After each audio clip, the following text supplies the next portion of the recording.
Imaginez un instant. Vous êtes debout, les pieds fermement posés sur le sol. Sous vos chaussures, il y a du béton, peut-être de l'asphalte, peut-être de l'herbe, mais en dessous de cette fine couche de surface, il y a de la terre.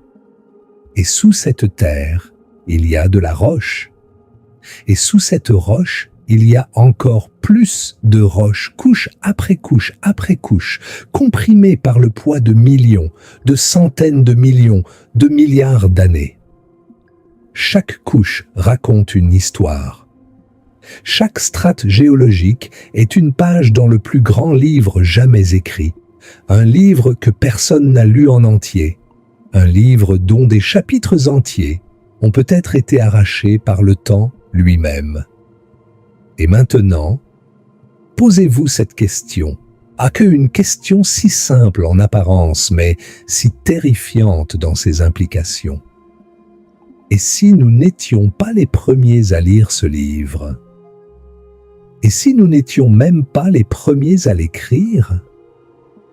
Et si, quelque part dans ces couches profondes, dans ces strates anciennes, que nous n'avons jamais atteintes, jamais analysées, jamais même imaginées, il y avait les traces d'une autre histoire, d'une autre civilisation, d'une autre espèce intelligente qui a marché sur cette planète, qui a regardé les étoiles, qui a posé les mêmes questions que nous posons en ce moment même.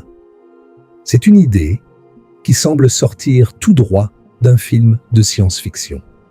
C'est une idée qui semble folle, irresponsable, peut-être même ridicule. Mais ce n'est pas une idée de cinéaste ou de romancier. C'est une idée de scientifique, de vrais scientifiques, de scientifiques de la NASA. Et quand vous aurez compris pourquoi ils ont posé cette question, quand vous aurez compris la logique implacable qui les a menés à cette réflexion, quand vous aurez vu les chiffres, les données, les faits bruts et incontestables sur lesquels cette hypothèse repose, vous ne regarderez plus jamais le sol sous vos pieds de la même manière. Commençons par un fait, un simple fait. La Terre a 4 milliards et demi d'années. 4,5 milliards. Écrivez ce chiffre. 4 milliards 500 millions. Regardez-le. Essayez de le comprendre. Votre cerveau ne peut pas. Le cerveau humain n'est tout simplement pas conçu pour appréhender des durées aussi vastes. Nous pouvons comprendre une journée, une semaine, une année, peut-être une vie humaine de 80 ou 90 ans. Nous pouvons, avec effort, imaginer un siècle, peut-être un millénaire.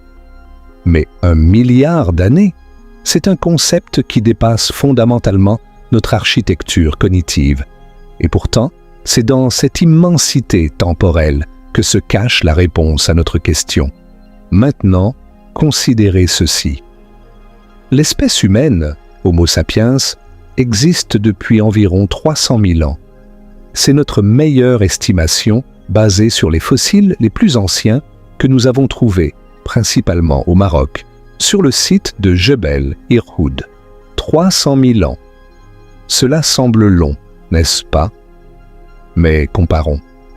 Si nous comprimions toute l'histoire de la Terre en une seule journée de 24 heures, si minuit représentait la formation de la Terre et que le moment présent était le minuit suivant, alors toute l'existence de l'espèce humaine, toute notre histoire, toute notre évolution, toute notre civilisation, chaque guerre, chaque empire, chaque découverte scientifique, chaque œuvre d'art, chaque naissance et chaque mort de chaque être humain ayant jamais vécu, tout cela se produirait dans les tout derniers 0,2 secondes de cette journée.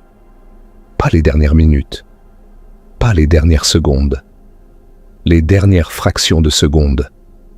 Nous sommes un battement de cils dans l'histoire de cette planète. Un souffle, un murmure si bref que si vous clignez des yeux, vous le manquez entièrement. et la civilisation humaine telle que nous la connaissons, avec des villes, de l'agriculture, de l'écriture, cela ne remonte qu'à environ 10 000 ans. 10 000 ans sur 4 milliards et demi. C'est comme une goutte d'eau dans un océan. Non, c'est moins que cela. C'est comme un atome dans un océan. Oh, c'est une proportion si infime qu'elle est presque impossible à représenter visuellement. Et notre civilisation industrielle, celle qui laisse une véritable empreinte géologique, celle avec les usines, les voitures, le plastique, les émissions de carbone, les centrales nucléaires, cela ne date que d'environ 250 à 300 ans. 300 ans sur 4 milliards et demi d'années. C'est littéralement rien. C'est un néant temporel. Alors, voici la question qui devrait vous empêcher de dormir cette nuit. Dans ces 4 milliards et demi d'années, dans cet océan de temps si vaste que notre esprit ne peut même pas le concevoir, est-il possible, même légèrement possible, même infiniment possible, qu'une autre forme de vie intelligente ait émergé sur cette planète, qu'elle ait développé une forme de civilisation, qu'elle ait vécu, prospéré, peut-être même dominé la Terre pendant des millions d'années, puis disparu, emporté par une catastrophe naturelle, un astéroïde, une éruption volcanique, un changement climatique, ne laissant derrière elle que les traces les plus infimes, les plus subtiles, les plus difficiles à détecter dans le registre géologique. Avant d'aller plus loin, avant de plonger dans le cœur de cette hypothèse fascinante, prenons un moment pour réfléchir à quelque chose que nous tenons pour acquis, le registre fossile. Les fossiles sont notre principale fenêtre sur le passé de la vie sur Terre. Ce sont eux qui nous ont révélé l'existence des dinosaures, des trilobites, des ammonites, des premiers poissons, des premiers amphibiens, des premiers mammifères. Sans les fossiles, nous ne saurions pratiquement rien sur les milliards d'années de vie qui ont précédé notre apparition. Mais voici quelque chose que beaucoup de gens ne réalisent pas. La fossilisation est un événement extraordinairement rare. La grande majorité des organismes qui ont vécu sur cette planète n'ont jamais laissé de fossiles. Pour qu'un organisme se fossilise, il faut un ensemble de conditions très spécifiques.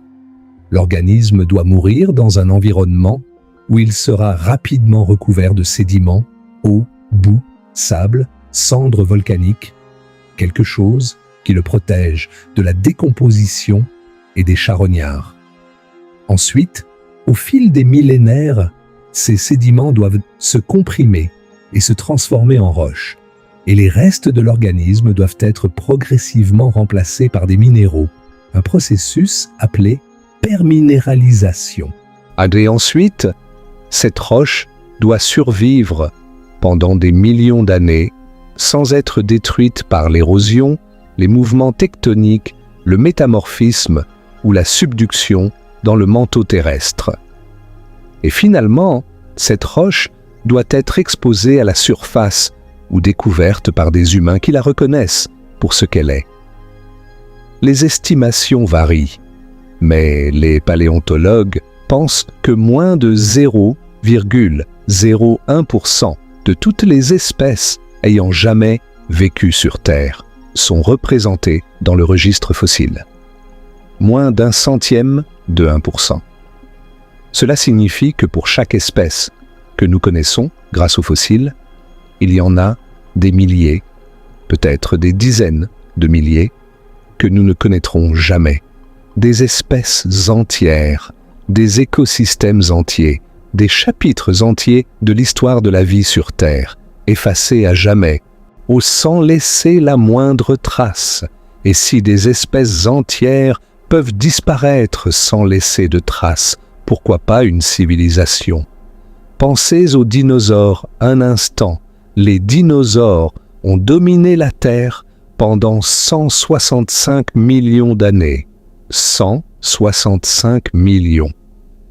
Pour mettre cela en perspective, si l'ère des dinosaures était un livre de 1000 pages, alors toute l'histoire de l'humanité, depuis les premières pierres taillées jusqu'aux fusées spatiales, tiendrait sur moins d'un dixième de la dernière page. Les dinosaures ont eu un temps presque inimaginable pour évoluer, se diversifier, se spécialiser, et parmi eux, il y avait des espèces remarquablement intelligentes. Le troodon, par exemple, un petit dinosaure théropode qui vivait à la fin du Crétacé, avait un rapport cerveau-corps comparable à celui de certains oiseaux modernes, et même de certains mammifères. Il avait une vision binoculaire, des mains préhensiles, une posture semi-érigée. En 1982, le paléontologue Dale Russell a publié une expérience de pensée fascinante. Si le troodon avait survécu à l'extinction de masse il y a 66 millions d'années et avait continué à évoluer, à quoi pourrait-il ressembler aujourd'hui? Il a imaginé un être humanoïde, bipède, avec un grand crâne et de grands yeux. Un être qu'il a appelé le dinosauroïde. C'était un exercice spéculatif, bien sûr, mais il soulevait une question profonde. Si les dinosaures avaient eu 165 millions d'années et que certains d'entre eux montraient déjà des signes d'intelligence croissante, est-il vraiment impossible qu'une forme d'intelligence avancée ait pu émerger quelque part dans ce vaste intervalle de temps? Mais attendez, si une civilisation de dinosaures avait existé, nous aurions trouvé des preuves, n'est-ce pas? Des outils, des bâtiments, des routes, quelque chose, n'est-ce pas? Et c'est là que les choses deviennent vraiment intéressantes. C'est là que nous devons confronter une réalité profondément dérangeante sur la nature du temps géologique et sur ce que la Terre fait aux choses que nous laissons derrière nous. Faisons un exercice mental. Imaginez que l'humanité disparaît demain. Pouf! Du jour au lendemain, tous les humains s'évaporent. Que se passe-t-il avec nos villes, nos routes, nos bâtiments, nos monuments? En un an, les mauvaises herbes commencent à envahir les routes et les bâtiments. En 10 ans, les toits s'effondrent, les rues se fissurent sous la pression des racines. En 100 ans, la plupart des maisons en bois ont disparu, les structures en acier rouillent et s'affaiblissent. En 1000 ans, seules les structures en pierre les plus massives survivent. Les pyramides d'Égypte, peut-être quelques cathédrales, les tunnels de métro remplis d'eau. En 10 000 ans, presque tout ce que nous avons construit en surface a disparu ou est méconnaissable. En 100 000 ans, la dernière glaciation aurait probablement rasé toute trace de civilisation dans les latitudes nord, poussant des kilomètres de glace sur ce qui était autrefois New York, Londres, Paris, Moscou. En 1 million d'années, seules les traces les plus subtiles subsistent. Des anomalies chimiques dans les sédiments, des concentrations inhabituelles de certains éléments, ou peut-être des fragments de matériaux synthétiques profondément enfouis. En 10 millions d'années, même ces traces deviennent extrêmement difficiles à détecter. Et en 100 millions d'années, à l'échelle de temps qui nous sépare des dinosaures, la question n'est pas de savoir si les preuves seraient difficiles à trouver. La question est de savoir s'il resterait quoi que ce soit à trouver. Et c'est exactement la question qu'ont posée 2 scientifiques remarquables en 2018. Gavin Schmidt, le directeur du Goddard Institute for Space Studies de la NASA, l'un des centres de recherche climatique les plus prestigieux au monde, et Adam Frank, astrophysicien à l'université de Rochester. Ces deux hommes ne sont pas des marginaux, des conspirationnistes, des amateurs de sensationnel. Ce sont des scientifiques de premier plan, respectés par leurs pairs, publiés dans les revues les plus rigoureuses. Et en 2018, ils ont publié un article dans l'International Journal of Astrobiology, une revue à comité de lecture, un article qui allait secouer les fondements mêmes de notre compréhension de l'histoire de la Terre. Cet article s'intitulait, en substance, l'hypothèse silurienne, du nom des Siluriens, une race de reptiles intelligents fictifs de la série télévisée Doctor Who, qui était censée avoir habité la Terre avant les humains. Maintenant, et c'est crucial de bien comprendre cela, Schmidt et Frank ne prétendaient pas qu'une civilisation préhumaine avait existé. Ce n'était pas l'objet de leur article. Leur question était beaucoup plus subtile, beaucoup plus profonde, on est beaucoup plus dérangeante. Si une civilisation industrielle avait existé sur Terre, il y a des millions ou des centaines de millions d'années, serions-nous capables de la détecter? Quelles traces laisserait-elle dans le registre géologique? Et ces traces seraient-elles distinguables des phénomènes naturels? C'est une question d'une élégance scientifique remarquable, parce qu'elle ne fait aucune affirmation extraordinaire. Elle ne demande pas de croire en quoi que ce soit. Elle demande simplement quelles sont les limites de notre capacité à détecter le passé. Et la réponse, comme nous allons le voir, est profondément troublante. Pour comprendre l'hypothèse silurienne, dans toute sa profondeur, nous devons d'abord comprendre ce que les géologues appellent le temps profond. Le temps profond est le concept de durée géologique, ou des durées si vastes qu'elles défient l'intuition humaine. Les géologues divisent l'histoire de la Terre en grandes unités de temps, les éons, les ères, les périodes, les époques. L'éon le plus récent, celui dans lequel nous vivons, est l'éon phanérozoïque, qui a commencé il y a 541 millions d'années avec l'explosion cambrienne, cette explosion soudaine de vie complexe et diversifiée qui a rempli les océans de créatures aux formes extraordinaires. Avant le phanérozoïque, il y a le protérozoïque qui s'étend de 2,5 milliards d'années à 541 millions d'années, une durée de presque 2 milliards d'années, pendant laquelle la vie était principalement unicellulaire, mais où les premières formes de vie multicellulaires sont apparues. Avant le protérozoïque, il y a l'Archéen, à de 4 milliards à 2 milliards et demi d'années, quand les premières bactéries sont apparues et ont commencé à transformer l'atmosphère de la Terre. Et tout au début, l'Adéen, de 4 milliards et demi à 4 milliards d'années, quand la Terre était un enfer de lave en fusion, bombardé par des astéroïdes, un monde totalement hostile à toute forme de vie telle que nous la connaissons.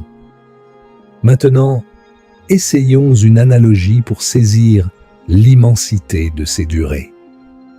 Si une année était représentée par un millimètre, un seul petit millimètre, alors toute l'histoire de la Terre s'étendrait sur 4500 kilomètres. C'est à peu près la distance entre Paris et Bagdad. Et dans cette immense distance, toute la civilisation humaine, depuis les premières villes de Mésopotamie jusqu'à aujourd'hui, tiendrait sur 10 millimètres, ou 1 centimètre. Un petit centimètre sur 4500 kilomètres. Si vous marchiez le long de cette ligne, du début de la Terre jusqu'à aujourd'hui, vous marcheriez pendant des mois avant d'atteindre le premier signe de vie humaine. Et quand vous l'atteindriez, vous pourriez le manquer entièrement si vous ne regardiez pas très attentivement. C'est la réalité du temps profond. c'est la réalité de notre insignifiance temporelle. Et dans cet océan de temps, la Terre n'est pas restée paisible.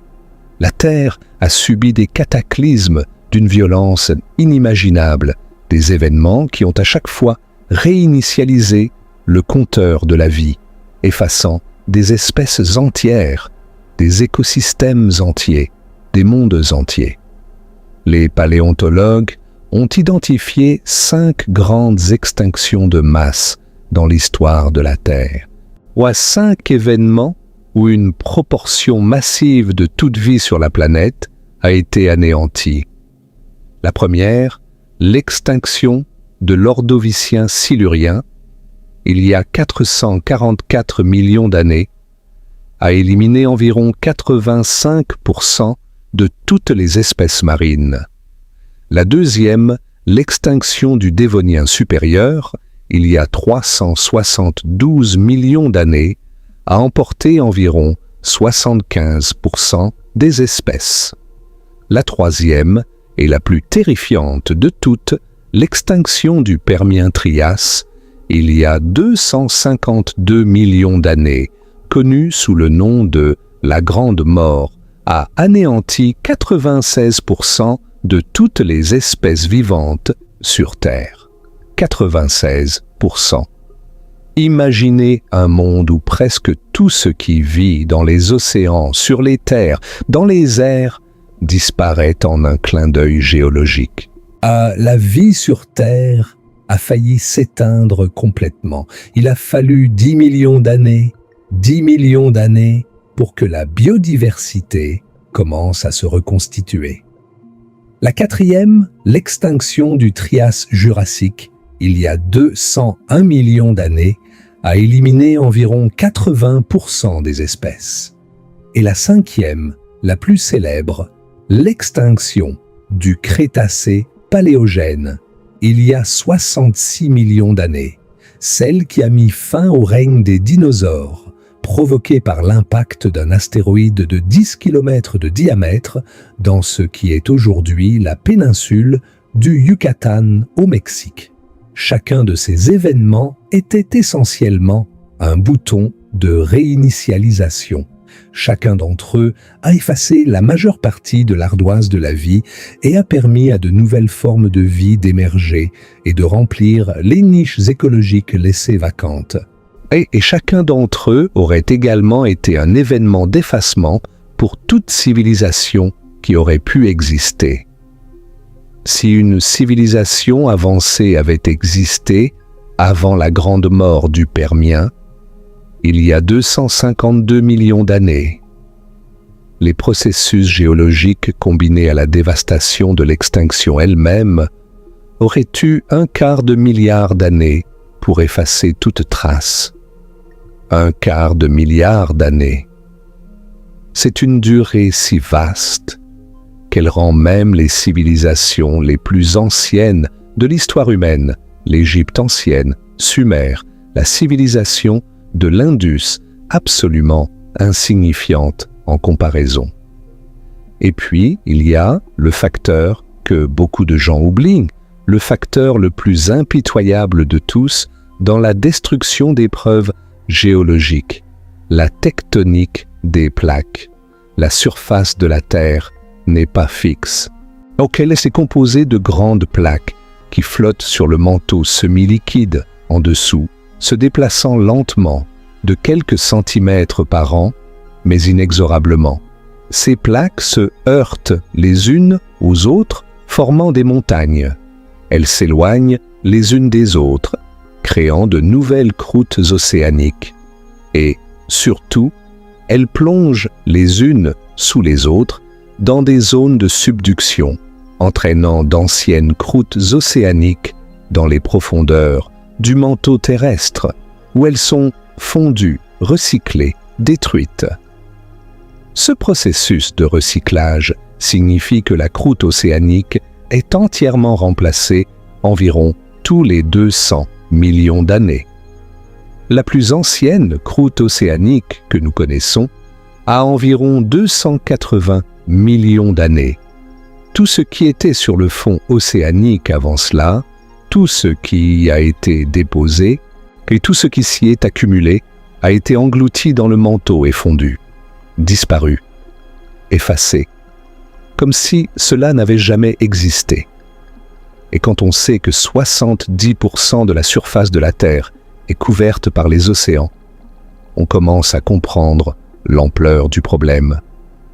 Les 70% de la surface terrestre qui sont sous l'eau sont régulièrement nettoyés, effacés, réinitialisés par la mécanique implacable des plaques tectoniques. Mais la tectonique des plaques ne se contente pas de recycler le fond des océans. Elle déforme également les continents. Les roches continentales sont comprimées, étirées, plissées, faillées, chauffées et transformées par les processus métamorphiques. Les montagnes s'élèvent et sont érodées jusqu'à devenir des plaines, puis les bassins sédimentaires s'enfoncent et sont remplis de nouveaux sédiments qui compressent et altèrent les couches plus anciennes en dessous. L'érosion par l'eau, le vent et la glace rongent constamment les surfaces exposées, emportant l'épreuve couche par couche, grain par grain, molécule par molécule. La Terre est, en quelque sorte, une machine à effacer son propre passé. Elle le fait lentement, patiemment, inlassablement, mais elle le fait avec une efficacité impitoyable. Les roches sous vos pieds ont probablement été fondues, reformées, érodées et redéposées plusieurs fois au cours de l'histoire de la Terre. Chaque cycle de ce processus efface un peu plus du passé, rend un peu plus difficile la lecture de l'histoire de notre planète. C'est dans ce contexte que Schmitt et Frank ont posé leurs questions. Et c'est dans ce contexte que leur question prend toute sa force. Parce que quand on comprend l'ampleur du temps géologique, quand on comprend la rareté de la fossilisation, quand on comprend la puissance destructrice des extinctions de masse et de la tectonique des plaques, la question « pourrions-nous détecter une civilisation ancienne ?» n'est plus du tout une question fantaisiste. C'est une question scientifique légitime avec des implications profondes. Alors, qu'est-ce que Schmitt et Frank ont conclu? Qu'est-ce qui resterait d'une civilisation industrielle après des dizaines ou des centaines de millions d'années? La réponse est à la fois fascinante et frustrante. Pas grand-chose de directement reconnaissable, mais peut-être quelques indices chimiques et isotopiques subtils. Examinons cela en détail. Le premier type de trace qu'une civilisation ancienne pourrait laisser, et probablement le plus détectable, serait une anomalie dans les isotopes du carbone. Pour comprendre cela, il faut savoir que le carbone existe sous différentes formes, appelées isotopes. Le carbone 12 est la forme la plus courante et le carbone 13 est un peu plus lourd. Les plantes et les organismes vivants préfèrent le carbone 12 plus léger, donc la matière organique, y compris les combustibles fossiles qui sont dérivés d'anciennes matières organiques, est enrichi en carbone 12 par rapport au carbone 13. Quand une civilisation brûle de grandes quantités de combustibles fossiles, elle libère dans l'atmosphère d'énormes quantités de carbone 12, ce qui modifie le rapport entre le carbone 12 et le carbone 13 dans l'atmosphère, et par conséquent, même dans les océans et les sédiments. Cette modification est mesurable. C'est ce qu'on appelle une excursion négative des isotopes du carbone, une chute du rapport delta 13C. Et devinez quoi? Nous voyons exactement cela dans le registre géologique actuel, causé par nos propres émissions de combustibles fossiles. C'est l'une des signatures de l'Anthropocène, l'ère géologique proposée pour marquer l'impact de l'humanité sur la Terre. Le deuxième type de traces serait des anomalies dans les températures et le climat.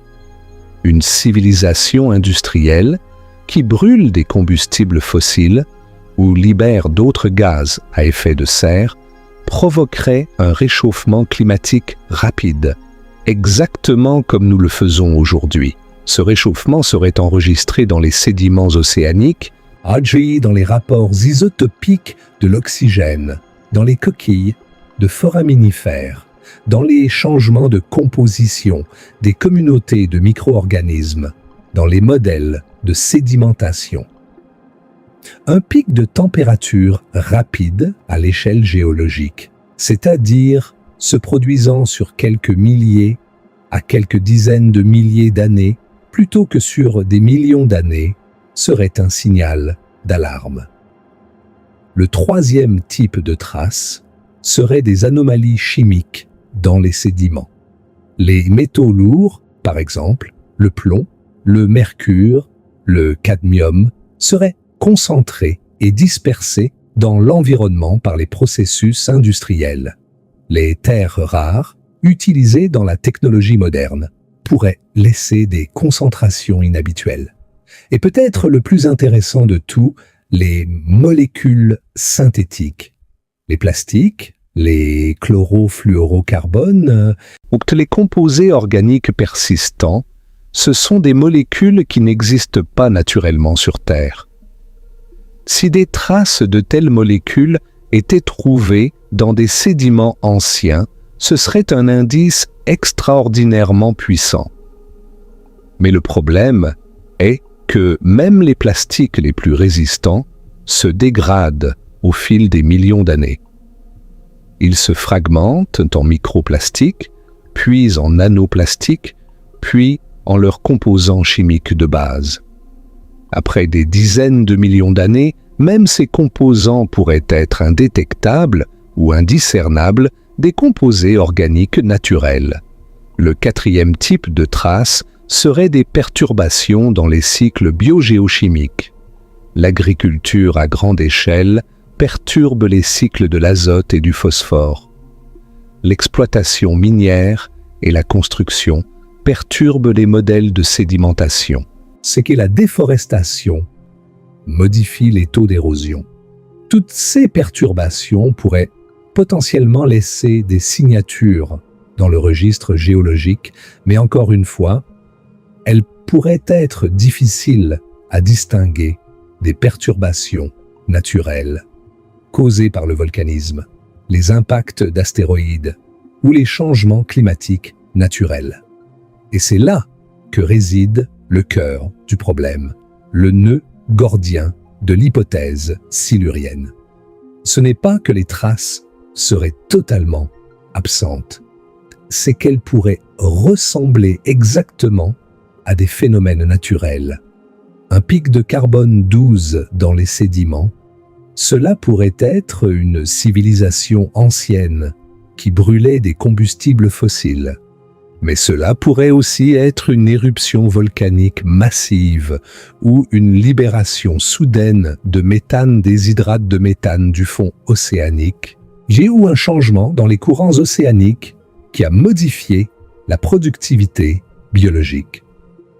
Un réchauffement climatique rapide? Cela pourrait être l'empreinte d'une industrie ancienne. Mais cela pourrait aussi être causé par une activité volcanique intense, un changement dans l'orbite terrestre ou une variation de l'activité solaire. Des concentrations élevées de métaux lourds. Cela pourrait être une pollution industrielle ancienne. Mais cela pourrait aussi être le résultat d'un impact d'astéroïdes ou d'une activité hydrothermale. Voilà le dilemme. Après des millions d'années, les preuves directes d'une civilisation, les bâtiments, les outils, les machines, les routes, les villes, auraient complètement disparu, décomposés, érodés, fondus, engloutis par les processus géologiques. Il ne resterait que des preuves indirectes ou des anomalies chimiques et isotopiques, et ces anomalies pourraient être indiscernables des phénomènes naturels. C'est un paradoxe scientifique d'une beauté terrifiante.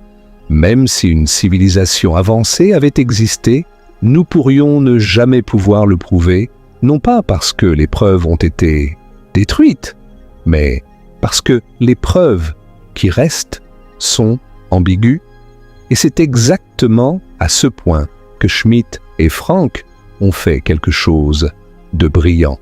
Ils ont pointé du doigt un événement réel dans le registre géologique de la Terre, un événement qui présente exactement le type de signature qu'une civilisation industrielle ancienne pourrait laisser. Cet événement s'appelle le maximum thermique du Paléocène-Éocène, ou PETM, et il s'est produit il y a environ 56 millions d'années. Le PETM est l'un des événements climatiques les plus extraordinaires et les plus mystérieux de l'histoire géologique récente de la Terre. Il y a 56 millions d'années, à la transition entre le Paléocène et l'Éocène, la Terre a connu un réchauffement soudain et dramatique. Les températures globales ont augmenté de 5 à 8 degrés Celsius en une période géologiquement très courte, peut-être 20 000 à 50 000 ans. Les océans se sont acidifiés. Une quantité massive de carbone a été libérée dans l'atmosphère, comme en témoigne une excursion négative spectaculaire des isotopes du carbone dans les sédiments de cette époque. Les écosystèmes ont été profondément perturbés, avec des extinctions et des migrations à grande échelle. Les régions polaires sont devenues tempérées. C'est qu'avec des crocodiles et des palmiers dans l'Arctique. C'était un monde radicalement différent du nôtre, un monde transformé par un apport massif et rapide de carbone dans le système climatique. Ce qui est fascinant, c'est que la cause exacte du PETM est encore débattue. L'hypothèse la plus courante est qu'une libération massive de méthane provenant des hydrates de méthane du fond océanique a déclenché le réchauffement, peut-être initié par une activité volcanique dans ce qui est aujourd'hui l'Atlantique Nord. Mais les détails ne sont pas totalement réglés. La quantité de carbone libérée, le taux de libération, les mécanismes de rétroaction, tout cela fait l'objet de recherches et de débats actifs. Schmitt et Frank n'ont pas prétendu que le PETM avait été causé par une civilisation ancienne. Ce n'est pas ce qu'ils disaient. Ce qu'ils disaient, c'est que le PETM montre exactement à quoi pourrait ressembler l'empreinte d'une civilisation industrielle après 56 millions d'années de processus géologiques. Un pic de carbone, un réchauffement rapide, une acidification des océans, des perturbations écologiques. Ce sont exactement les signatures que notre propre civilisation est en train de laisser dans le registre géologique en ce moment même. La question troublante est la suivante. Si nous observions un événement similaire au PETM, mais encore plus ancien, encore plus altéré par le temps, pourrions-nous faire la différence entre un phénomène naturel et l'empreinte d'une civilisation disparue? Et la réponse honnête, la réponse scientifiquement rigoureuse est peut-être pas. Mais le PETM n'est pas le seul événement mystérieux dans l'histoire géologique de la Terre. Il y en a d'autres événements qui présentent des caractéristiques inhabituelles, des anomalies qui n'ont jamais été entièrement expliquées. L'excursion de Shushan, il y a environ 551 millions d'années, est la plus grande excursion connue des isotopes du carbone dans le registre géologique. C'est un événement massif, dramatique, et sa cause est encore largement débattue. Certains scientifiques l'attribuent à des processus océanographiques, d'autres à des changements dans le cycle global du carbone liés à l'émergence de la vie multicellulaire complexe. Mais personne n'a de réponse définitive. Il y a aussi les multiples événements de glaciation globale du Protérozoïque chez les terres boules de neige d'il y a environ 700 millions d'années, quand la planète entière était peut-être recouverte de glace. La cause et les mécanismes de ces événements sont encore incomplètement compris. Il y a les extinctions et les perturbations climatiques du Dévonien. Il y a 372 millions d'années dont les causes sont débattues. L'histoire géologique de la Terre est parsemée de mystères, d'anomalies, d'événements qui ne s'intègrent pas parfaitement dans nos modèles. Bien sûr, cela ne signifie pas que ces événements ont été causés par des civilisations anciennes. L'explication la plus probable pour chacun d'entre eux est un processus naturel, volcanique, astronomique, biologique, ou une combinaison de tous ces facteurs. Mais ce que l'hypothèse silurienne nous montre, c'est que nous ne pouvons pas automatiquement exclure d'autres possibilités. Nous ne pouvons pas simplement dire « c'est naturel » et passer à autre chose, parce que nous n'avons pas les outils conceptuels pour distinguer avec certitude un événement naturel d'un événement artificiel après des centaines de millions d'années.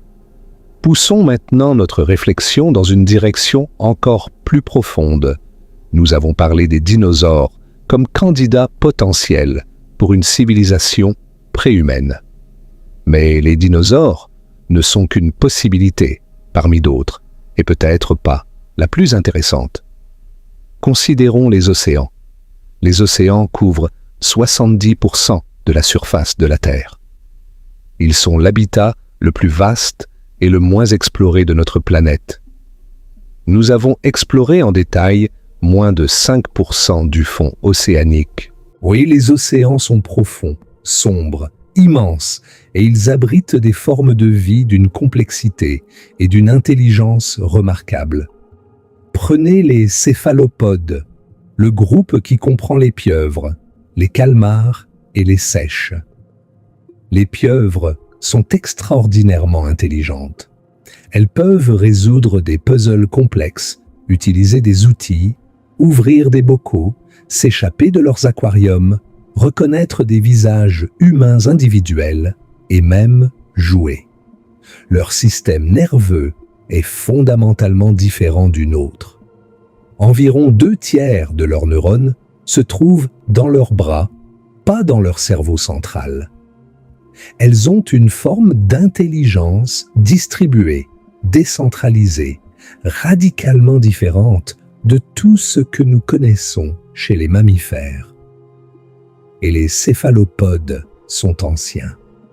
Leurs ancêtres remontent à plus de 500 millions d'années au Cambrien. Ils ont eu un temps immense pour évoluer, se diversifier, se spécialiser.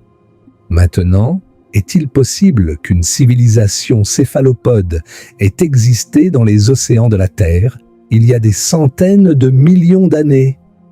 C'est hautement spéculatif, bien sûr. Les céphalopodes modernes n'ont pas de structure sociale complexe, pas de langage articulé, pas de technologie au sens où nous l'entendons. Mais les céphalopodes modernes ne sont qu'un instantané dans une lignée évolutive de 500 millions d'années. Nous ne savons pas ce qui a pu exister à d'autres moments de cette lignée. Et voici le point crucial. Une civilisation océanique serait presque parfaitement invisible dans le registre géologique. Sans feu, il n'y a pas de métallurgie, pas d'industrie au sens traditionnel. Les matériaux organiques se décomposent rapidement dans l'eau de mer. Le fond océanique est recyclé par la tectonique des plaques tous les 200 millions d'années environ. Une civilisation océanique, même une civilisation hautement avancée, pourrait ne laisser absolument aucune trace détectable après quelques dizaines de millions d'années. C'est peut-être le scénario le plus troublant de tous. non pas une civilisation dont les traces sont ambiguës, mais une civilisation dont les traces sont littéralement inexistantes. Et il n'y a pas que les océans. Pensons à la période carbonifère. Il y a entre 359 et 299 millions d'années. Le Carbonifère était un monde extraordinaire, un monde de forêts immenses, de fougères géantes et de lycophytes de 30 mètres de haut. Un monde où l'oxygène atmosphérique atteignait 35% contre 20 et 1% aujourd'hui. Cette surabondance d'oxygène a permis l'émergence d'arthropodes géants, des libellules avec des envergures de 70 cm, les méganeura, et des 1000 pattes de 2 mètres et demi de long, les arthropleuras. C'était un écosystème d'une richesse et d'une diversité stupéfiantes. Pourrait-il avoir abrité une forme d'intelligence que nous ne pouvons même pas imaginer? C'est impossible à dire, mais l'idée que nous pouvons catégoriquement l'exclure est elle-même une forme d'arrogance. Et si nous remontons encore plus loin, au Protérozoïque, il y a plus de 500 millions d'années, la vie existait déjà depuis des milliards d'années. Les premières cellules eucaryotes, ces cellules complexes avec un noyau qui sont la base de toute vie multicellulaire, sont apparues il y a environ 2 milliards d'années. Les premiers organismes multicellulaires sont apparus il y a au moins 1 milliard d'années, peut-être plus. La faune de l'Édiacarien, il y a entre 635 et 541 millions d'années, comprenait des organismes d'une étrangeté presque extraterrestre, des formes de vie si différentes de tout ce qui existe aujourd'hui que les paléontologues ont du mal à les classer. Des organismes matelassés, fractales, tubulaires, sans bouche ni anus apparent, sans yeux, sans membres, vivant sur le fond océanique dans un monde sans prédateurs. Certains de ces organismes, comme Dickinsonia, pouvaient atteindre 1 mètre de diamètre. Nous ne savons presque rien d'eux. Et nous ne savons pas comment ils se nourrissaient, comment ils se reproduisaient, comment ils se déplaçaient, s'ils se déplaçaient même du tout. Et nous ne savons certainement pas s'ils avaient une quelconque forme d'intelligence ou de comportement complexe. Plus nous remontons dans le temps, plus notre ignorance devient vaste et plus l'espace pour l'inconnu s'agrandit. Permettez-moi maintenant de vous parler d'un lieu extraordinaire, un lieu qui illustre de manière saisissante combien les processus naturels peuvent parfois imiter les processus technologiques. Au Gabon, en Afrique de l'Ouest, dans la mine d'uranium d'Oklo, les scientifiques français ont découvert, en 1972, quelque chose de stupéfiant. Un réacteur nucléaire naturel. Il y a environ 1 milliard 700 millions d'années. Mais les conditions géologiques et hydrologiques d'Oklo étaient telles qu'une réaction de fission nucléaire en chaîne s'est déclenchée spontanément dans un gisement d'uranium naturel. Ce réacteur a fonctionné par intermittence pendant des centaines de milliers d'années, produisant de la chaleur et des produits de fission exactement comme un réacteur artificiel moderne. C'est un phénomène naturel, entièrement explicable par la physique et la géologie sans aucune intervention intelligente. Mais il illustre un point crucial. Des phénomènes que nous associons intuitivement à la technologie, comme la fission nucléaire, peuvent se produire naturellement. Et inversement, des phénomènes que nous supposons être naturels pourraient, en principe, avoir une origine technologique. La frontière entre le naturel et l'artificiel, après des millions d'années de processus géologiques, devient floue, poreuse, peut-être inexistante. Parlons maintenant des objections. Car toute hypothèse scientifique sérieuse doit affronter les objections. Et l'hypothèse silurienne ne fait pas exception. Les sceptiques soulèvent plusieurs arguments importants et nous devons les examiner honnêtement. La première objection est ce que nous pourrions appeler l'argument de l'absence de preuves. Nous avons creusé, foré, miné, excavé sur toute la planète pendant des siècles, disent les sceptiques. Si une civilisation ancienne avait existé, nous aurions trouvé quelque chose. Le simple fait que nous n'avons rien trouvé est une preuve en soi que rien n'existait. C'est un argument raisonnable, mais il a des failles significatives. Premièrement, nous n'avons pas exploré la Terre aussi exhaustivement que nous le pensons. Le trou le plus profond jamais foré par l'humanité est le forage super profond de Kola, en Russie, qui a atteint une profondeur de 12,2 km. Cela semble impressionnant. Mais la croûte terrestre fait entre 30 et 50 km d'épaisseur sous les continents. Nous n'avons même pas traversé la moitié de la croûte. Quant au fond des océans, nous en avons cartographié une grande partie à basse résolution par satellite, mais l'exploration détaillée, celle qui permettrait de trouver des anomalies subtiles dans les sédiments, n'a couvert qu'une fraction minuscule du plancher océanique. Deuxièmement, et c'est le point central de l'hypothèse silurienne, les traces que nous devrions chercher ne sont pas des objets reconnaissables. Ce ne sont pas des bâtiments ou des outils. Ce sont des anomalies chimiques subtiles dans les sédiments et nous n'avons commencé à développer les techniques analytiques nécessaires pour les détecter que récemment. Troisièmement, comme nous l'avons vu, la tectonique des plaques a recyclé la totalité du fond océanique au moins une fois depuis l'ère des dinosaures. Toutes les preuves qui auraient pu se trouver sur les fonds marins il y a plus de 200 millions d'années ont littéralement été englouties dans le manteau terrestre. Et puis, il y a le vieil adage philosophique. L'absence de preuve n'est pas la preuve de l'absence. C'est vrai, mais il faut être prudent avec cette logique. On ne peut pas l'utiliser pour justifier de croire en n'importe quoi. Ah, si je dis qu'une théière en porcelaine orbite autour du Soleil, entre la Terre et Mars, vous ne pouvez pas prouver que j'ai tort, parce que la théière serait trop petite pour être détectée par nos télescopes. Mais le fait que vous ne pouvez pas prouver mon tort ne signifie pas que j'ai raison. C'est la fameuse théière de Russell. L'hypothèse silurienne se situe dans un espace délicat entre ces deux positions.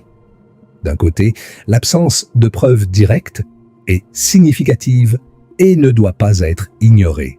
De l'autre côté, nous avons des raisons scientifiques légitimes de penser que les preuves auraient pu être détruites ou rendues indétectables par les processus géologiques.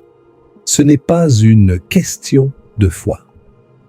C'est une question de méthodologie scientifique et de limite de notre capacité d'observation.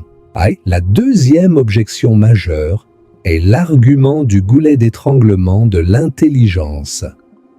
L'intelligence de niveau humain est, pour autant que nous le sachions, extraordinairement rare dans l'histoire de la vie sur Terre. Il a fallu environ 4 milliards d'années d'évolution pour produire une espèce capable de construire des civilisations. Et il n'y en a qu'une seule. Pas deux, pas trois. Une seule. Beaucoup de biologistes évolutionnistes soutiennent que l'intelligence de notre niveau est un accident évolutif improbable, pas une conséquence inévitable de l'évolution.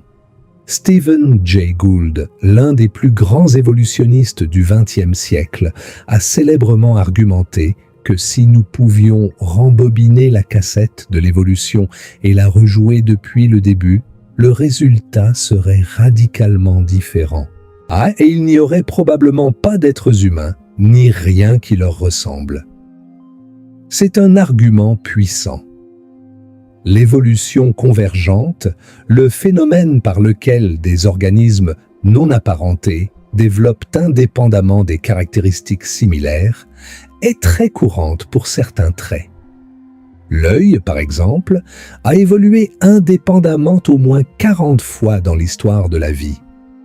Le vol a évolué indépendamment au moins 4 fois chez les insectes, les ptérosaures, les oiseaux et les chauves-souris. Mais l'intelligence de niveau humain, la capacité de langage complexe, de pensée abstraite, de technologie cumulative, cela ne semble être arrivé qu'une seule fois, et seulement très récemment.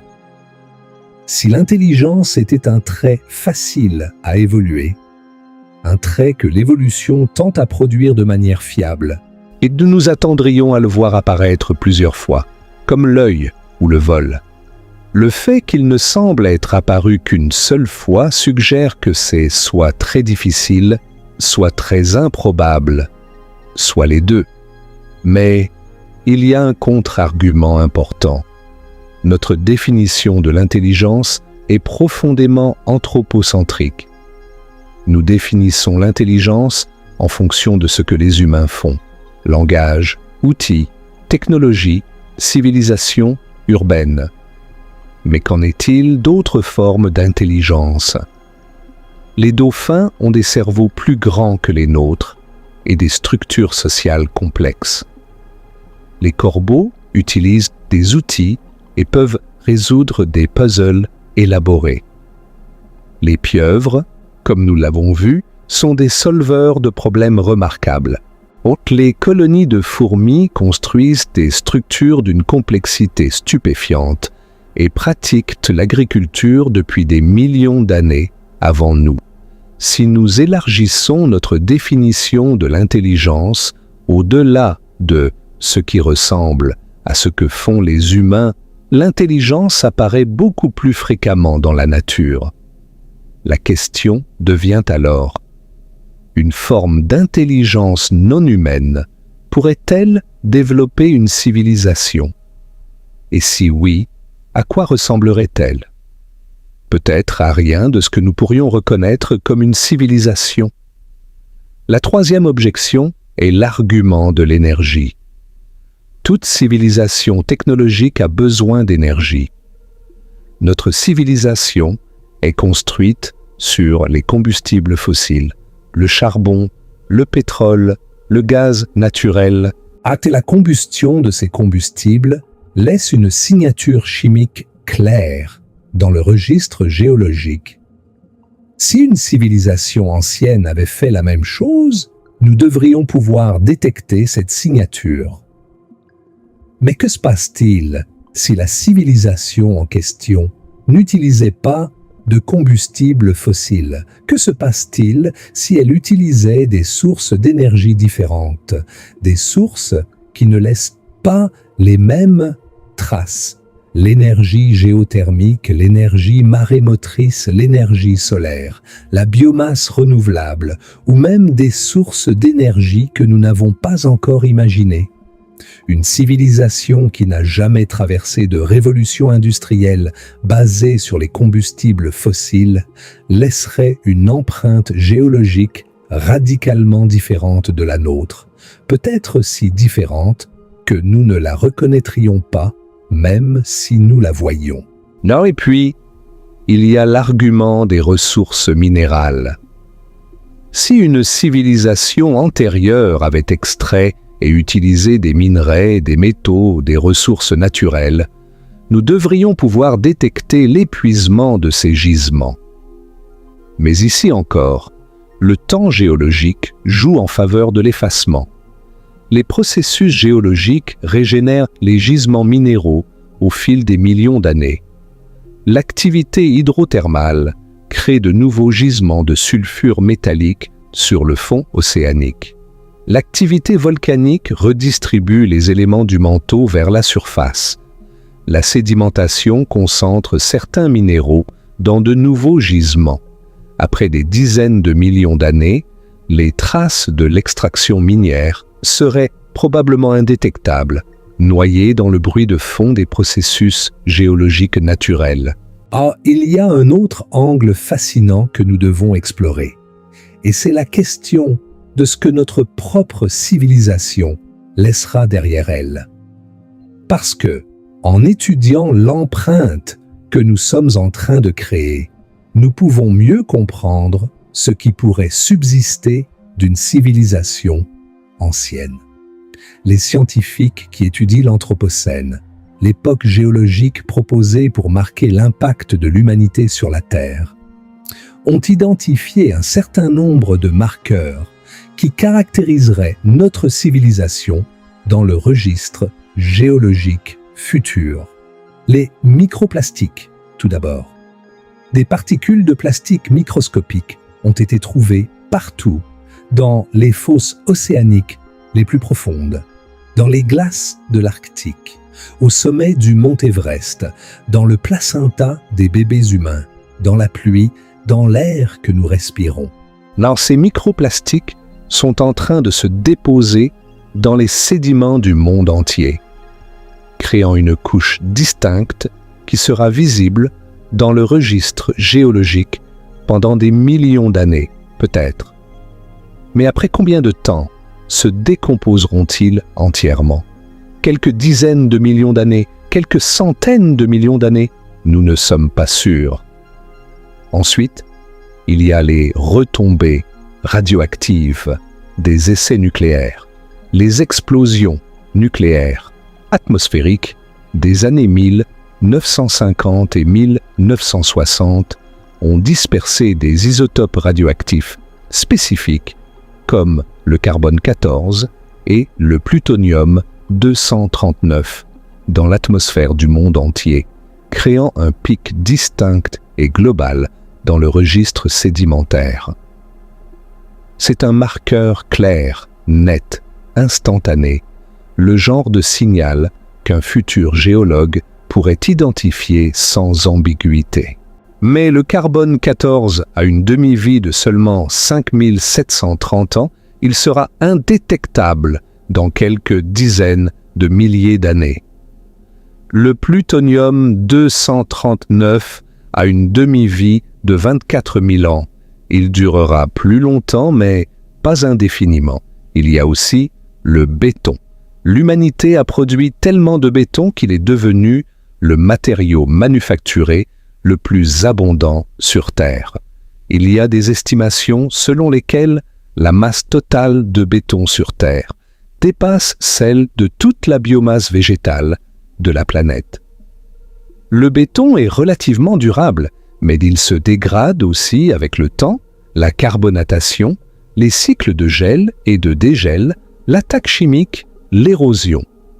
Après des millions d'années, le béton serait probablement méconnaissable, réduit à des composants minéraux qui se fondraient dans la roche sédimentaire environnante. Et puis, il y a les os de poulet. Oui, les os de poulet. C'est un détail presque comique, mais les scientifiques ont noté que le poulet domestique est l'animal le plus abondant sur Terre, avec environ 23 milliards d'individus vivants à tout moment. Les os de poulet déposés dans les décharges et les sites d'élevage du monde entier pourraient devenir l'un des fossiles les plus distinctifs de l'Anthropocène. Les futurs paléontologues, s'ils existent, pourraient identifier notre ère comme l'ère du poulet avant toute autre chose. Mais voici la question cruciale. Combien de tout cela survivrait après 100 millions d'années? Après le temps qui nous sépare des dinosaures? La réponse honnête est probablement très peu de manière directement reconnaissable. Les microplastiques se seraient décomposés. Les isotopes radioactifs se seraient désintégrés. Le béton se serait décomposé en ses composants minéraux. Les os de poulet se seraient fossilisés ou dissous. Ce qui resterait, c'est exactement ce que Schmidt et Frank ont décrit, des anomalies chimiques et isotopiques subtils dans une fine couche de sédiments. Un pic de carbone 12, un pic de métaux lourds, des traces de molécules inhabituelles, un réchauffement climatique rapide enregistré dans les sédiments. Et ces traces ressembleraient beaucoup à un événement naturel comme le PETM, comme une éruption volcanique massive, comme une libération de méthane. Notre civilisation, avec tous ces gratte-ciel, ces autoroutes, ces satellites, ces bombes nucléaires, ces centres de données, ces milliards de smartphones, tout cela se réduirait à une fine ligne dans la roche. En une ligne qu'un futur géologue pourrait facilement confondre avec un événement volcanique. Cette réalisation est à la fois humiliante et terrifiante. Nous pensons que nous sommes permanents. Nous pensons que nos monuments dureront éternellement, que nos traces sont indélébiles, que notre impact sur cette planète est si grand qu'il sera visible pour toujours. Mais la Terre n'est pas d'accord. La Terre est patiente. La Terre a le temps. Et avec assez de temps, la Terre efface tout. Les Égyptiens pensaient que leurs pyramides dureraient éternellement. Les Romains pensaient que leur empire était immortel. Nous pensons que nos traces géochimiques seront détectables pendant des millions d'années. Mais même cela est temporaire. Même cela finit par s'estomper dans le bruit de fond géologique de notre planète. Or, cette prise de conscience nous amène à une dimension philosophique profonde de l'hypothèse silurienne. Une dimension que Schmitt et Frank n'ont qu'effleurée dans leur article, mais qui est peut-être la plus importante de toutes.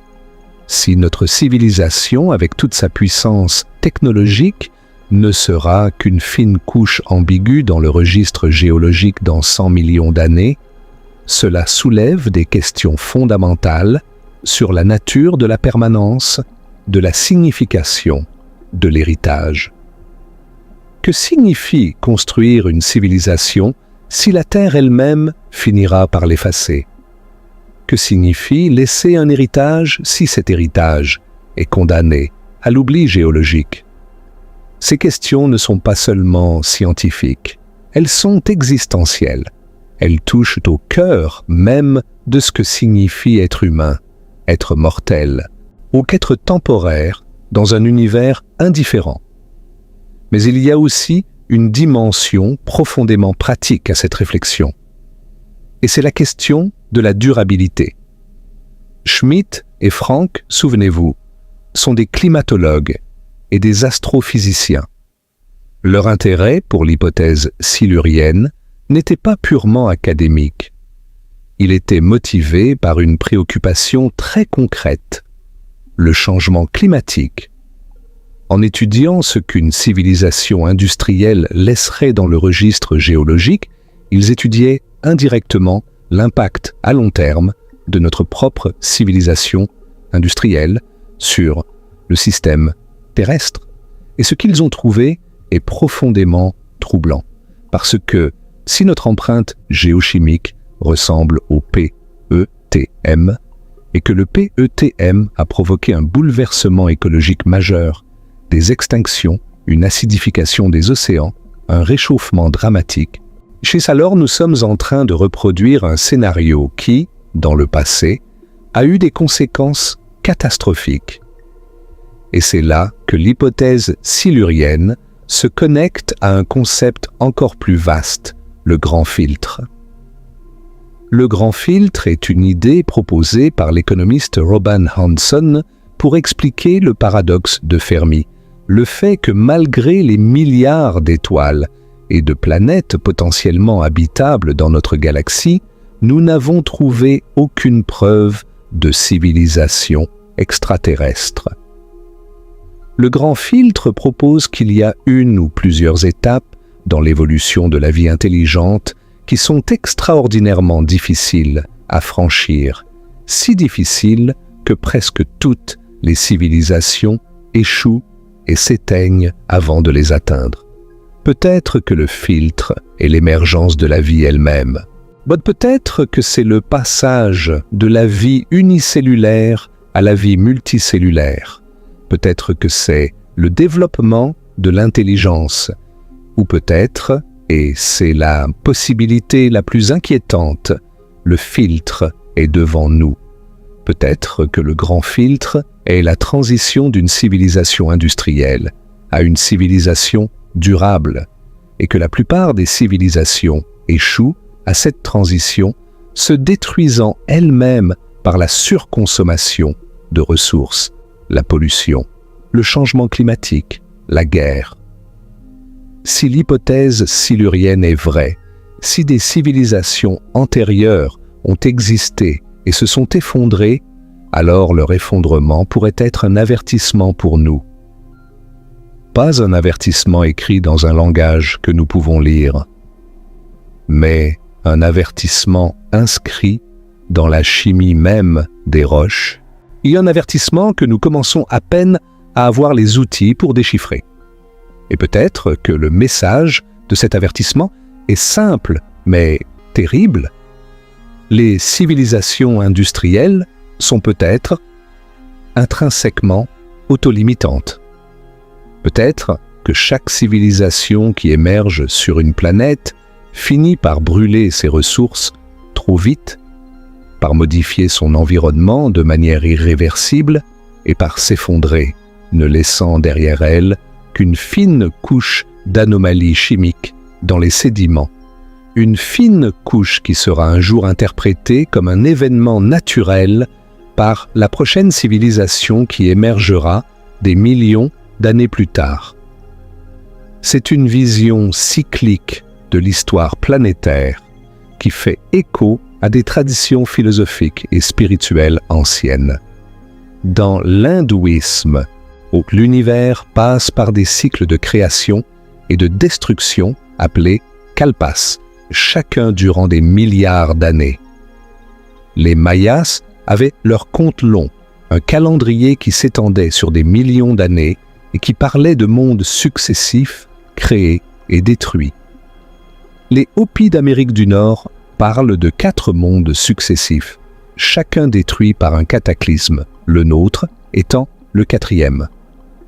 Les traditions nordiques parlent de Ragnarök, la destruction et la renaissance du monde. Ces mythes ne sont pas des preuves scientifiques, bien sûr, mais il est fascinant que tant de cultures, indépendamment les unes des autres, aient conçu l'histoire de la Terre, non pas comme une ligne droite, mais comme un cycle, non pas comme une progression unique, mais comme une répétition, une série de montées et de chutes, de création et de destruction.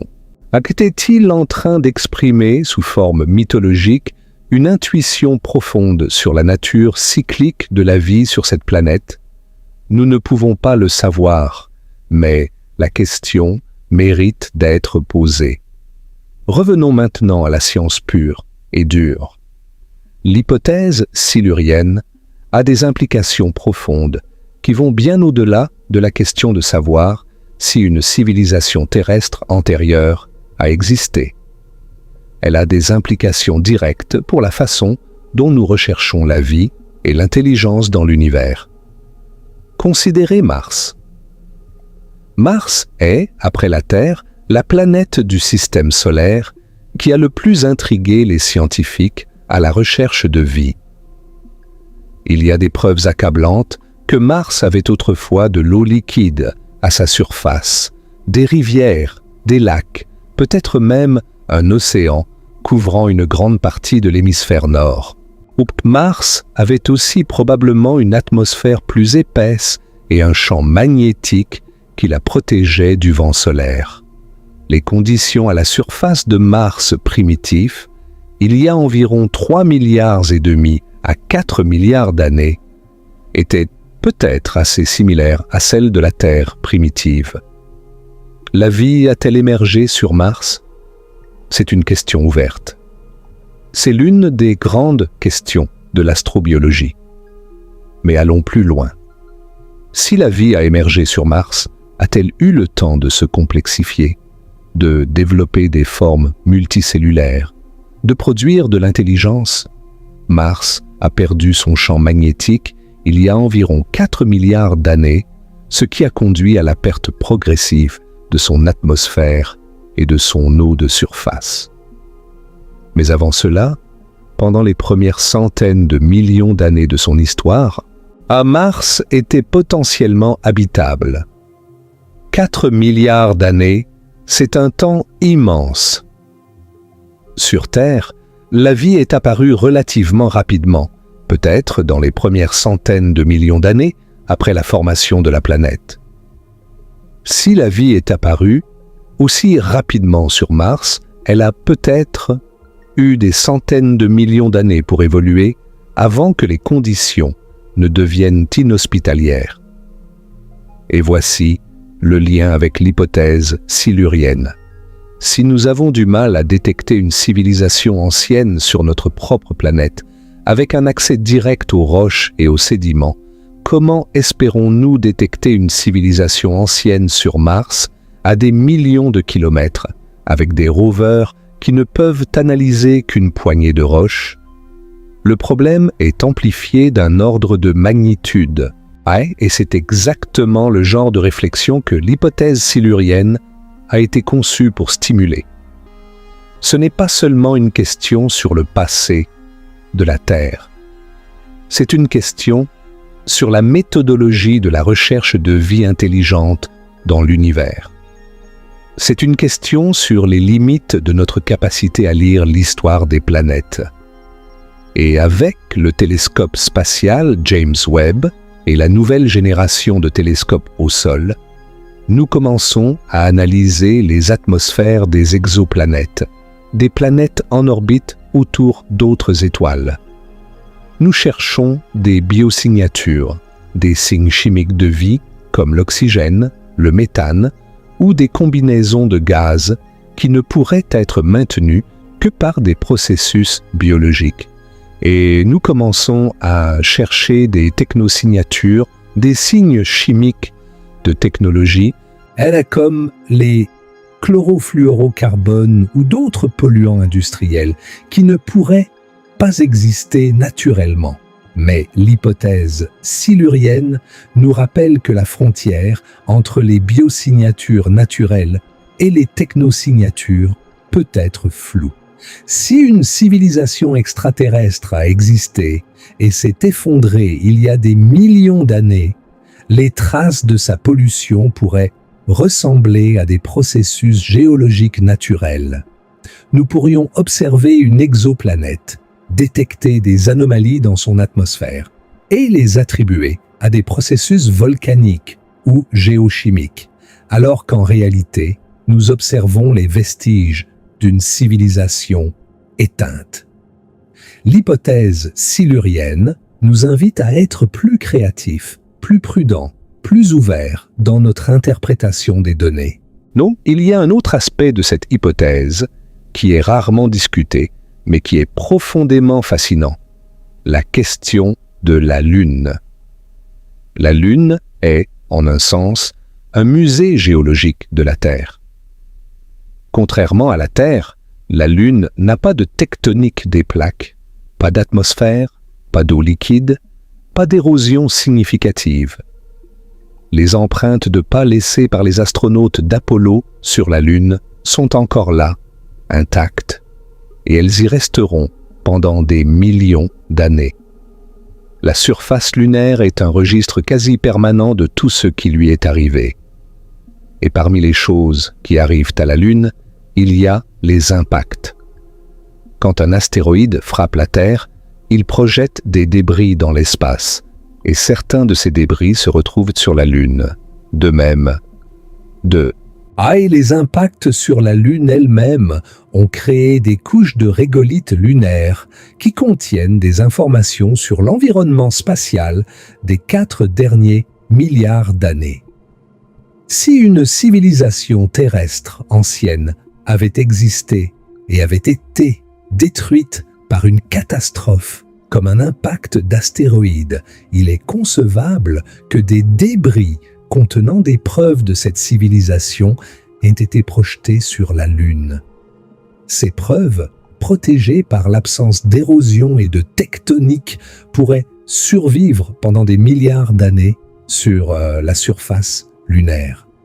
La Lune pourrait être, littéralement, les archives archéologiques de la Terre. C'est une idée qui a été discutée par plusieurs scientifiques et elle ajoute une dimension supplémentaire à l'exploration lunaire. Chaque mission lunaire, chaque analyse de régolithes lunaires pourrait potentiellement, Non, en théorie, révéler des indices sur le passé lointain de la Terre que la Terre elle-même a effacé. Mais soyons honnêtes et rigoureux dans notre évaluation. Où en sommes-nous exactement avec l'hypothèse silurienne? Quelles sont les probabilités réelles?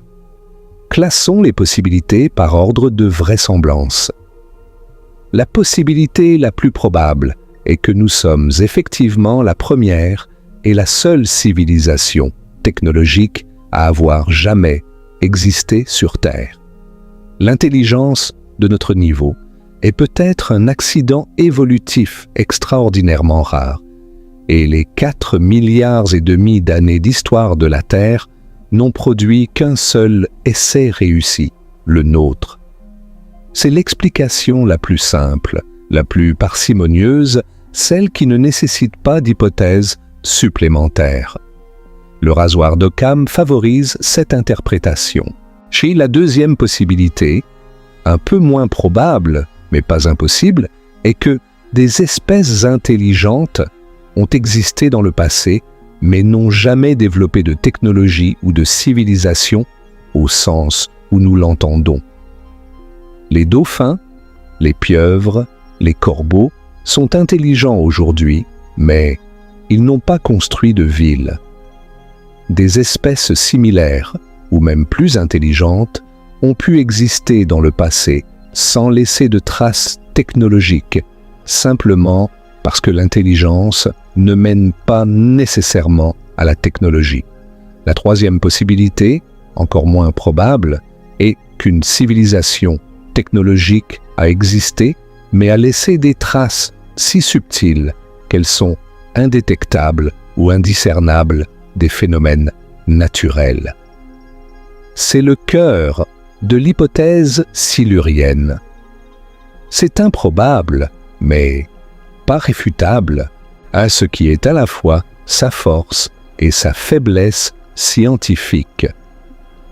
La quatrième possibilité, hautement improbable, est que des preuves existent dans le registre géologique, mais n'ont pas encore été identifiées, peut-être parce que nous ne savions pas quoi chercher, ou parce que les données existantes n'ont pas été analysées sous cet angle.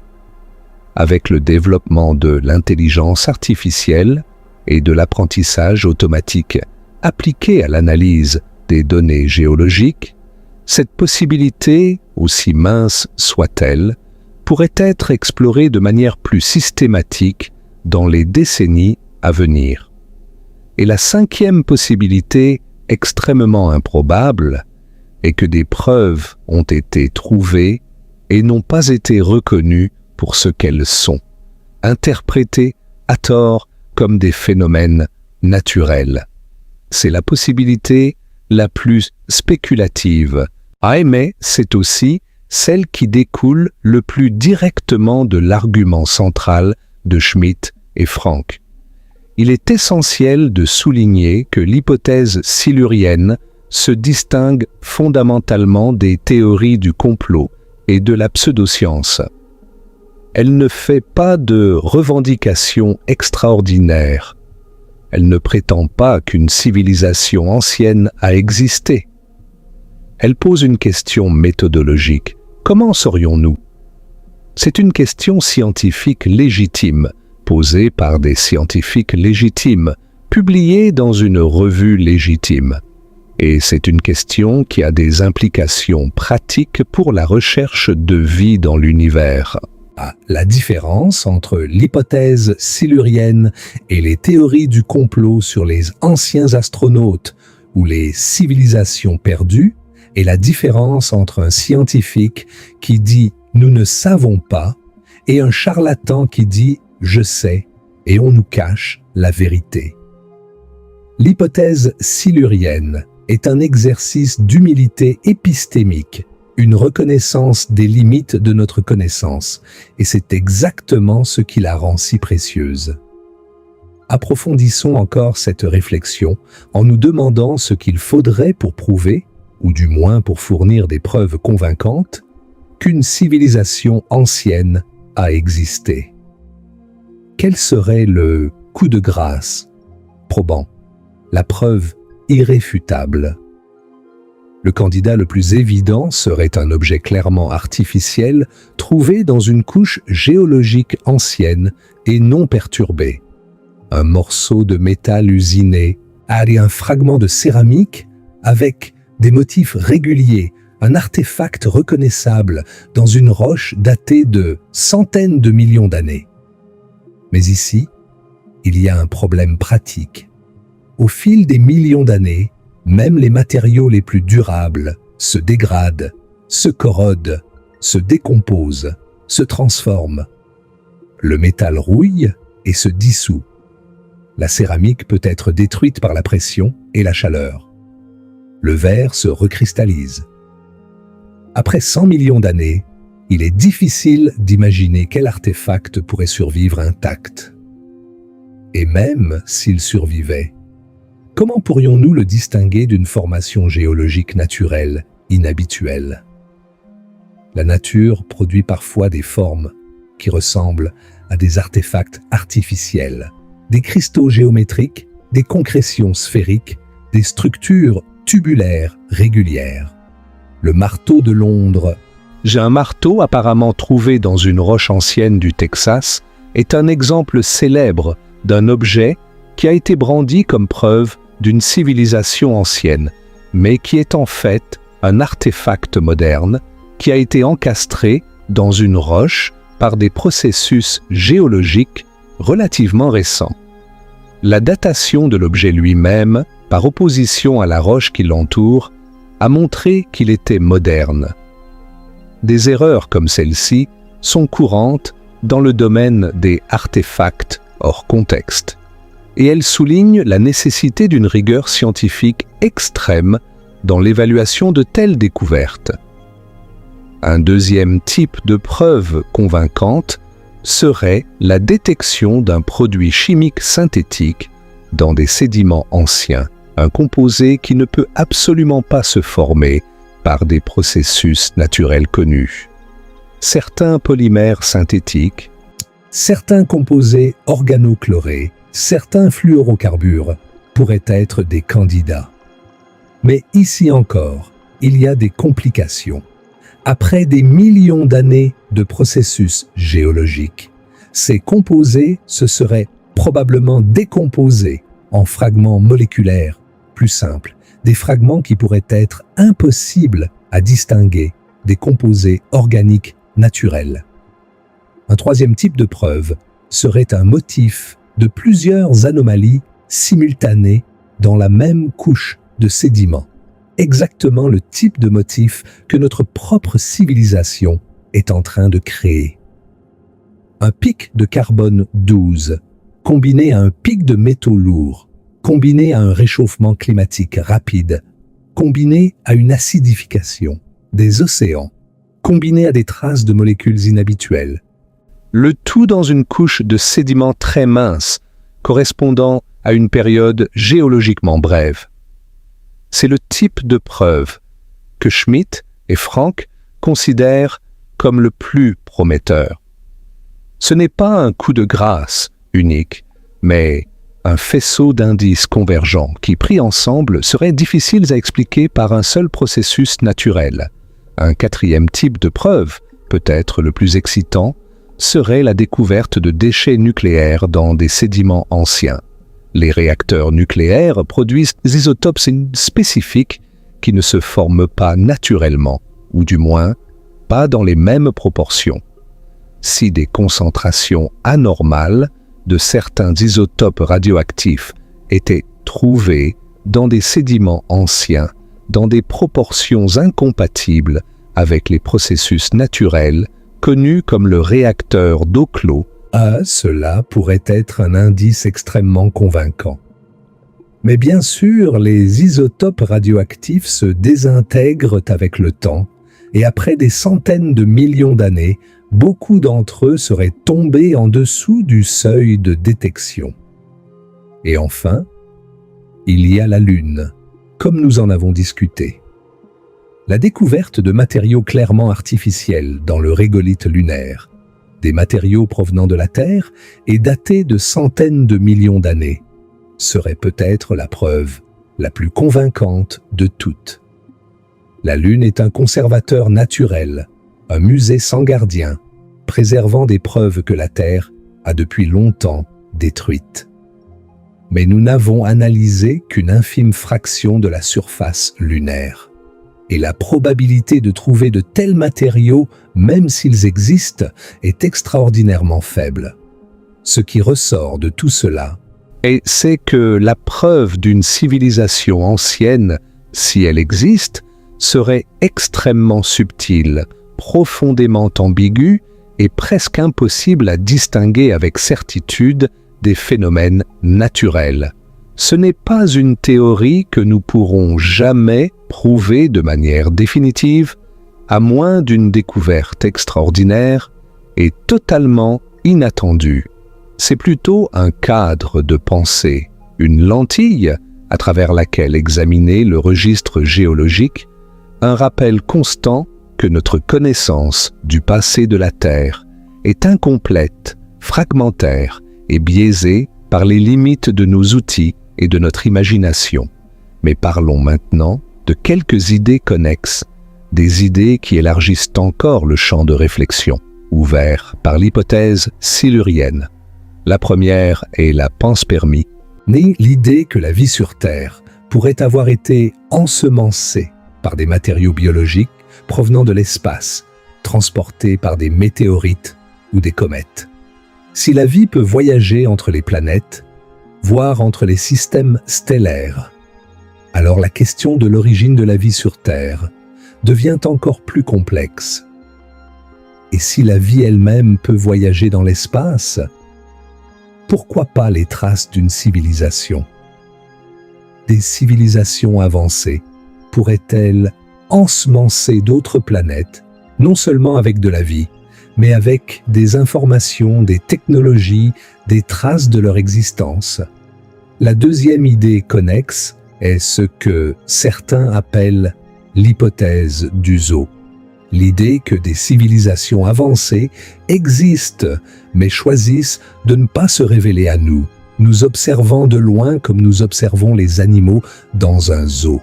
Et si nous appliquons cette idée à l'hypothèse silurienne, nous obtenons un scénario encore plus vertigineux. Et si une civilisation terrestre antérieure avait atteint un niveau technologique suffisant pour quitter la Terre, coloniser d'autres mondes et observer de loin l'émergence de nouvelles espèces intelligentes sur leur planète d'origine. C'est de la pure spéculation, bien sûr, de la science-fiction plus que de la science.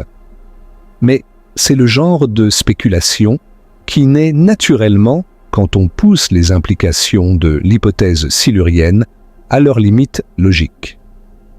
La troisième idée est ce qu'on appelle l'hypothèse de la transcension, proposée par le futuriste John Smart. Selon cette hypothèse, les civilisations technologiques avancées ne s'étendent pas vers l'extérieur dans l'espace comme nous l'imaginons généralement. Et au lieu de cela, elles se tournent vers l'intérieur, vers des échelles de plus en plus petites, exploitant la matière et l'énergie à des niveaux atomiques et subatomiques, créant des espaces intérieurs d'une complexité extraordinaire. Si une civilisation terrestre antérieure avait suivi cette trajectoire, Elle aurait pu atteindre des niveaux de sophistication stupéfiants, tout en laissant une empreinte physique minimale, peut-être même nulle. C'est une idée fascinante, mais elle est actuellement indémontrable, et donc reste dans le domaine de la spéculation philosophique, plutôt que de la science testable. Et puis là, il y a l'idée d'une civilisation numérique, une civilisation qui existe principalement sous forme d'information plutôt que de matière. Nous, les humains, où nous sommes en train de numériser une proportion croissante de notre civilisation. Nos connaissances, nos communications, nos divertissements, notre économie, tout se déplace vers le monde numérique.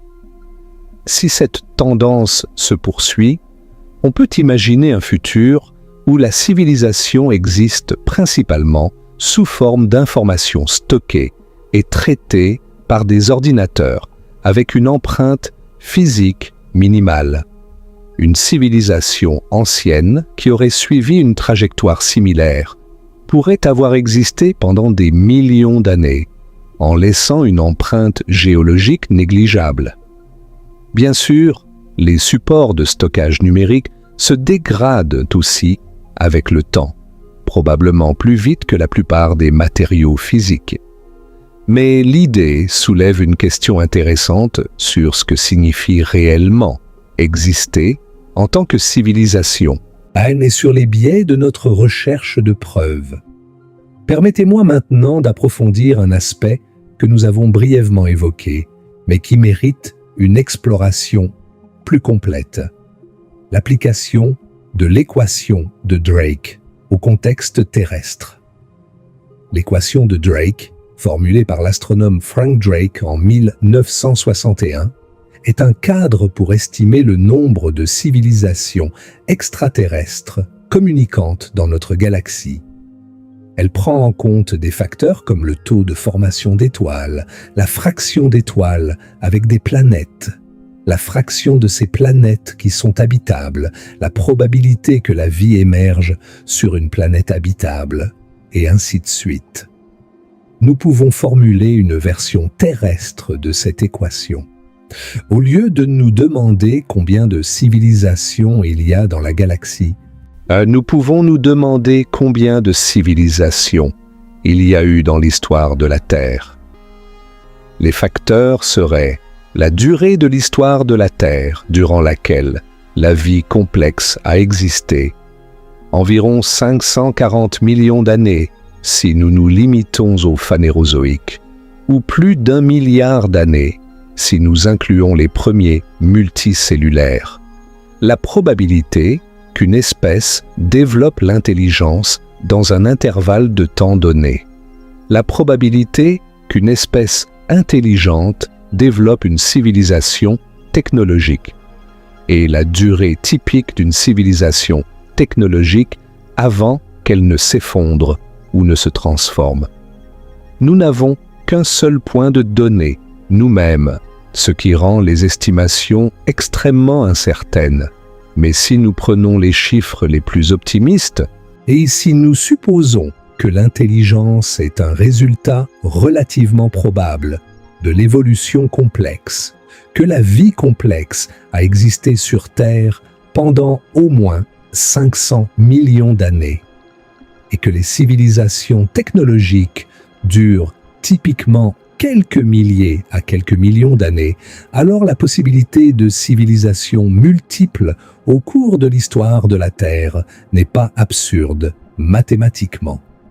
Elle est improbable, certainement, mais pas absurde.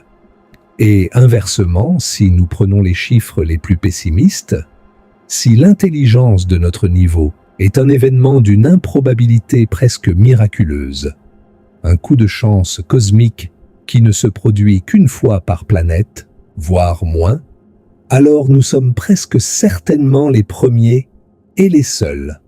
Le problème est que nous ne savons pas quels chiffres utiliser. Parce que nous n'avons qu'un seul exemple, et un seul exemple ne suffit pas pour dériver des statistiques fiables. C'est le problème fondamental de la biostatistique avec un échantillon de taille 1. Nous approchons maintenant du terme de cette exploration, et il est temps de rassembler les fils de notre réflexion, de tisser ensemble les multiples dimensions de l'hypothèse silurienne en une vision cohérente. L'hypothèse silurienne nous enseigne d'abord l'humilité.